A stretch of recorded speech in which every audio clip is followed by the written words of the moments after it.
Best of both worlds for less. Second, there's the issue of practicality. EVs are still seen as a luxury, not a necessity. They're great if you've got the cash and live in a place with loads of charging stations, but for the average Joe and Jane, hybrids make more sense. And then there's the political side of things. Governments, especially in the US, are pushing hard for EVs. They're setting ambitious targets, rolling out incentives, the whole 9 yards. But it seems like they're missing the mark. They're so focused on hitting those climate goals that they're overlooking what people actually need and want. But the problems with EVs don't stop at just poor sales. There's a darker, more dangerous side to these cars that's starting to emerge. Reports of EVs catching fire, such as the tragic case of a Tesla Model S, are sending shockwaves through the industry. The lithium-ion batteries, while efficient, can be ticking time bombs if damaged or defective, leading to fires or even explosions. And let's not forget the practical issues. EVs are notorious for their charging and range problems, especially in colder climates where battery performance can drop dramatically. This range anxiety is a real concern for many potential buyers.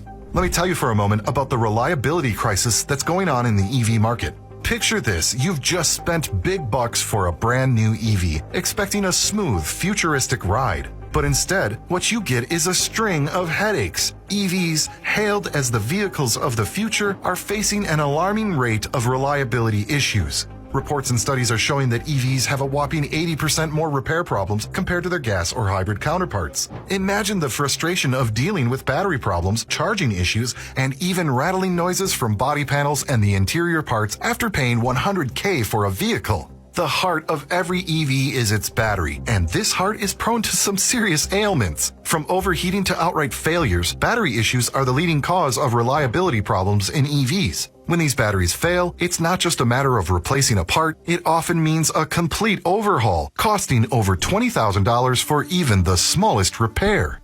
Now let's shift gears and talk about the EV charging infrastructure in America. Imagine planning a road trip with your shiny new, kick-ass EV, only to find out the charging stations are as scarce as water in a desert. The EV charging network in the US is riddled with problems, from insufficient numbers to unreliable operations. Picture yourself pulling up to a charging station only to find it's out of order and there's already a line of cars waiting. It's like going to a gas station and finding out they've run out of fuel. Over 40% of the chargers are overcrowded or not functioning properly. And what about the people who live in remote areas and don't have access to these chargers? Oh, and did I tell you your EVs are also fatal? That's right, 9 out of every 10 accidents where someone died last year involved an EV. As crazy as that sounds, it's not just me saying it. This is coming from the National Highway Traffic Safety Administration, or the NHTSA.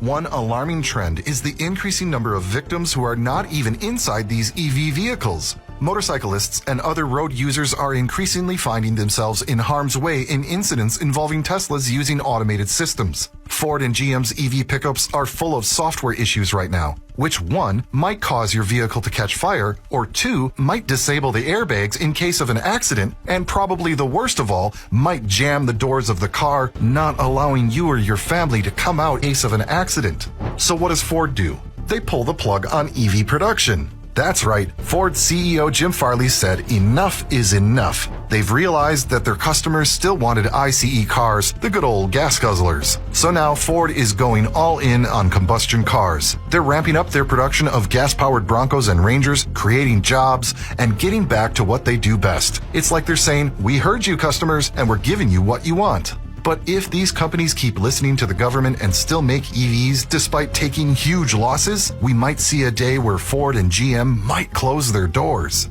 Are EVs bad for the middle class? Should political leaders be given the right to decide what car companies do? Let me know what you think in the comments below. I just uploaded a video about groundbreaking news that could hurt the entire EV industry. Do check it out if you want to be truly shocked by what's about to happen with EVs.